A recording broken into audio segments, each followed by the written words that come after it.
Assalamualaikum warahmatullahi wabarakatuh. Halo teman-teman, kembali lagi bersama saya di podcast Pembinaan Bahasa Indonesia. Bersama saya De Abdullah, di sini kita akan membahas topik yang mungkin tidak asing lagi bagi kita semua, yaitu tentang ragam bahasa formal di kehidupan sehari-hari. Nah, kali ini saya mempunyai narasumber yang luar biasa, yaitu Kak Eva Oktavia Dewi Putri. Assalamualaikum Kak Eva. Waalaikumsalam Kak Dea. Nah, Kak Eva ini merupakan salah satu mahasiswa pendidikan bahasa dan sastra Indonesia Universitas Muhammadiyah Sukabumi. Halo Kak Eva, apa kabar? Alhamdulillah baik. Kak Dea sendiri apa kabar nih? Alhamdulillah sehat juga. Oke, kali ini kita akan membahas seputar ragam bahasa formal nih ya. Seperti yang kita ketahui bahwa manusia itu terlahir dengan kemampuan komunikasi ya Kak Eva. Sedari kita masih di dalam rahim ibu pun kita mampu untuk berkomunikasi. Kemudian kita lahir ke dunia dalam keadaan yang masih belum sempurna, masih bayi begitu ya. Tetapi kita dapat berkomunikasi dengan cara menangis dan juga tersenyum. Nah, dalam bahasa sendiri banyak keragamannya. Salah satunya yaitu bahasa formal dan juga non-formal. Betul sekali Kak Dea, terutama bahasa Indonesia ini sangat luas wilayah pemakaian bahasanya dan juga bermacam ragam penuturannya. Nah, yang mau saya tanyakan di sini mengenai ragam bahasa formal. Apa sih yang dimaksud dengan bahasa formal itu sendiri, Kak Eva? Nah, bahasa formal yaitu bahasa Indonesia yang digunakan dalam situasi yang formal atau resmi. Misalnya, dalam situasi resmi seperti dalam berpidato kenegaraan, kegiatan belajar mengajar, surat-surat resmi, dan sebagainya. Kurang lebih seperti itu, Kak Dea. Nah, kemudian bisakah Kak Eva menyebutkan ciri-ciri dari bahasa formal? Dari buku yang saya baca, ada ciri-ciri bahasa formal menurut Nasuca dan kawan-kawan dalam bukunya pada tahun 2009 halaman 13. Ciri-cirinya yang pertama, menggunakan unsur gramatikal secara eksplisit dan konsisten. Yang kedua, menggunakan imbuhan secara lengkap. Yang ketiga, menggunakan kata ganti resmi. Yang keempat, menggunakan kata baku. Yang kelima, menggunakan EYD. Dan yang keenam, menghindari unsur kedaerahan. Wah, lengkap sekali ya ciri-ciri dari bahasa formal. Selanjutnya yaitu, bisakah Kak Eva memberikan beberapa contoh kalimat dari bahasa formal? Sebenarnya banyak sekali contoh kalimat formal yang kita dapat temui di dalam situasi resmi ya Kak Dea. Saya ambil satu contoh, misalnya kalimat setiap lulusan SMK dapat memilih untuk langsung bekerja atau melanjutkan jenjang pendidikan ke perguruan tinggi.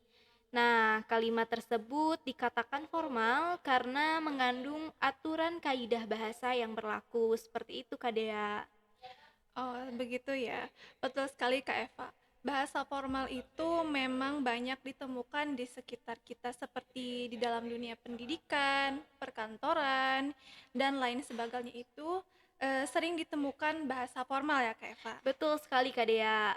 Lalu bahasa formal juga biasa disampaikan misalnya saat kita berpidato ya, yang harus disampaikan secara formal karena situasi yang resmi tadi. Kemudian pertanyaan selanjutnya ya dari saya, apa sih fungsi dari bahasa formal itu sendiri?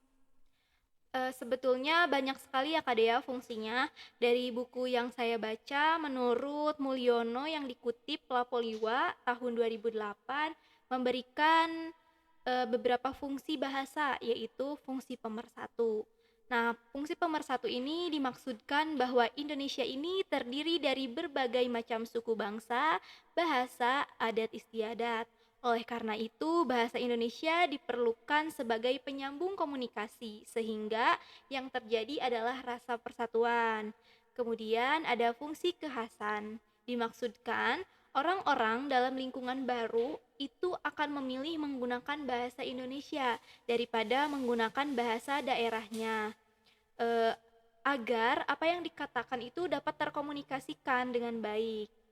Selain itu, bahasa juga berfungsi pembawa kewibawaan, yang artinya penggunaan bahasa secara tepat sesuai situasi dan kondisi tentu akan memberikan kewibawaan bagi pemakainya, dapat mencapai kesederajatan dengan peradaban orang lain.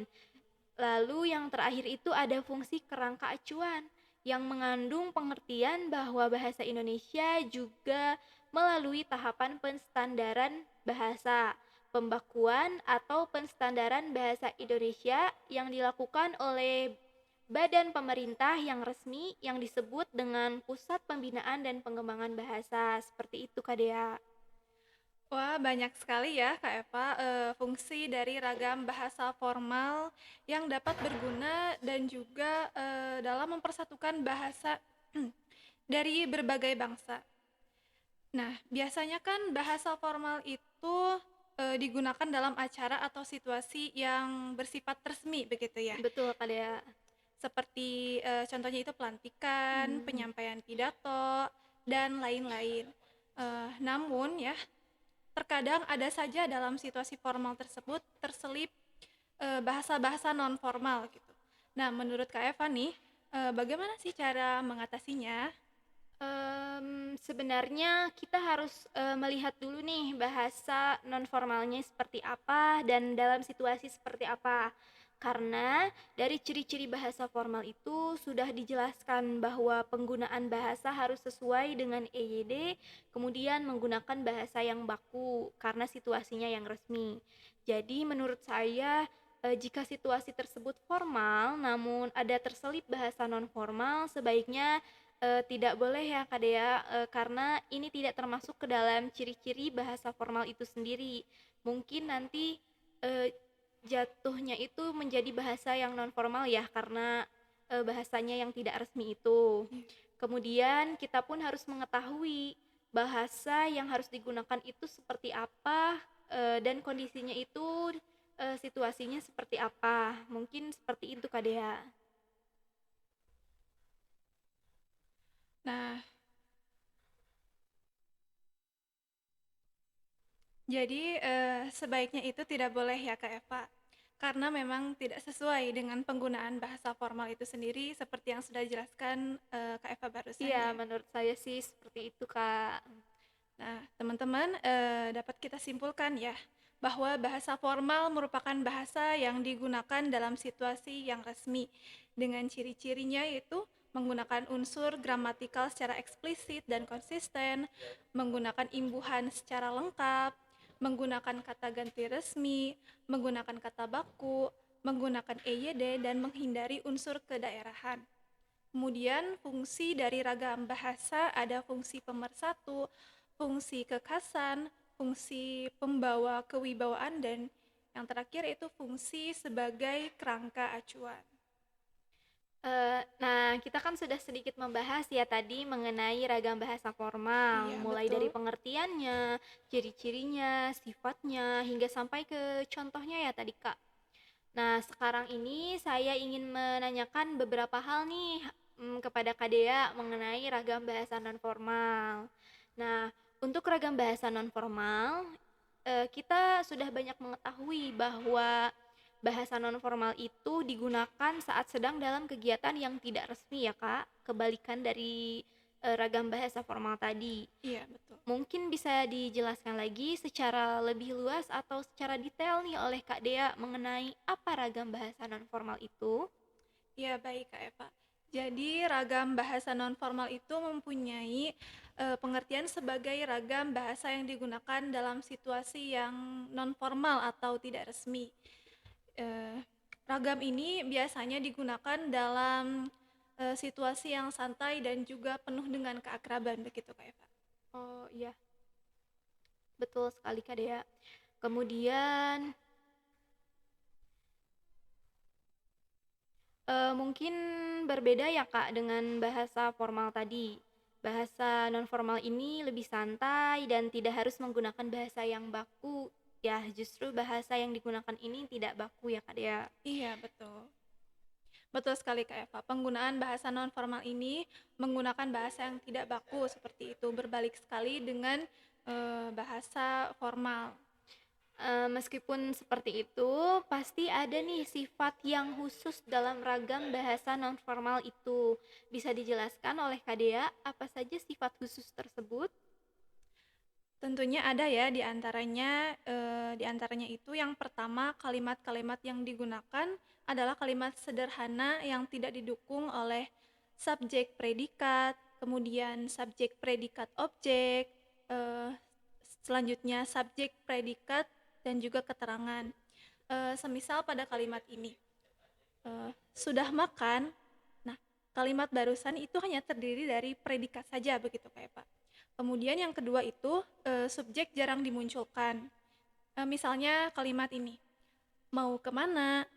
Nah, ciri atau sifat khusus selanjutnya yakni kalimat pertanyaan seperti itu berdasarkan aturan ragam bahasa nonformal. Bah, eh, menurut sa- eh, Maksudnya aturan ragam bahasa formal atau baku seharusnya diawali dengan subjek. Dan yang terakhir yaitu bahasa yang digunakan umumnya bahasa sehari-hari. Oh, begitu ya Kak Dea. Jadi penggunaan bahasanya itu tidak dapat kita temukan, bisa kita temukan ya dalam kehidupan sehari-hari. Mungkin penggunaan bahasa nonformal ini dapat memberikan akibat kurang baik dalam perkembangan bahasa Indonesia. Nah, penggunaan bahasa nonformal ini tentunya dapat menimbulkan variasi-variasi bahasa Indonesia berdasarkan pemakaiannya. Nah, bagaimana sih penggunaan bahasa nonformal berdasarkan fungsinya itu? Baik, berdasarkan fungsinya ya Kak Eva, bahasa non-formal atau gaul itu memiliki bentuk persamaan dengan bentuk-bentuk bahasa slang, jargon, dan juga prokem. Nah, biasanya fungsi bahasa slang itu untuk menyembunyikan atau merahasiakan sesuatu kepada kelompok lain. Nah, sementara jargon itu dalam Kamus Besar Bahasa Indonesia disebut sebagai kosakata khusus yang dipergunakan dalam bidang kehidupan atau lingkungan tertentu seperti itu. Oh, seperti itu ya Kak Dea. Lalu, adakah penggunaan bahasa yang menarik di kalangan remaja? Melihat remaja-remaja zaman sekarang ini, penggunaan bahasanya itu lebih ke bahasa gaul ya Kak, seperti memanggil dengan sebutan lo gue atau bahasa-bahasa yang gaul lainnya gitu Kak. Kira-kira ada tidak yang menarik? Nah, baik. Kalau kita perhatikan ya Kak Eva, ada yang menarik bahwa anak-anak muda zaman sekarang itu menciptakan kosakata sendiri yang mereka sesuaikan dengan perkembangan zaman begitu. Kemudian bahasa-bahasa itu akan berbeda dari satu kelompok ke kelompok lain. Dan karena bahasa bahasa itu memang sifatnya dinamis, ya akan berbeda dari zaman ke zaman seperti itu. Betul sekali Kak Dea. Dilihat zaman semakin kesini semakin berkembang ya Iya, bahasanya. Lalu bisa diberikan contoh mungkin atau kalimat yang menyatakan kalimat tersebut non formal itu seperti apa Kak Dea? bisa Kak Eva. Nah, contohnya seperti ini ya, kalimat non formal yang umumnya sering kita dengar Iya, iya. di kehidupan sehari-hari. Contohnya, eh, lu gak kenapa-kenapa kan? Nah, itu Hmm, bahasanya anak muda banget sama gaul gitu ya. Begitu Kak Eva ya, seperti bahasa-bahasa non formal pada umumnya yang sering kita pergunakan dalam kehidupan sehari-hari. betul sekali Kak Dea dan sering sekali ya kita mendengar kalimat-kalimat seperti itu Iya, pada zaman sekarang ini. Nah, mungkin contohnya ini lebih ke dalam bahasa yang gaul ya Kak dan tidak dalam situasi yang resmi juga. Mungkin dapat disimpulkan bahwa ragam bahasa nonformal itu adalah penggunaan bahasa yang digunakan dalam situasi yang tidak resmi dengan menggunakan kalimat sederhana. Bahasa nonformal ini memiliki bentuk persamaan dengan bentuk-bentuk slang, jargon, prokem. Nah, mungkin cukup sekian yang dapat saya tanyakan seputar ragam bahasa nonformal kepada Kak Dea.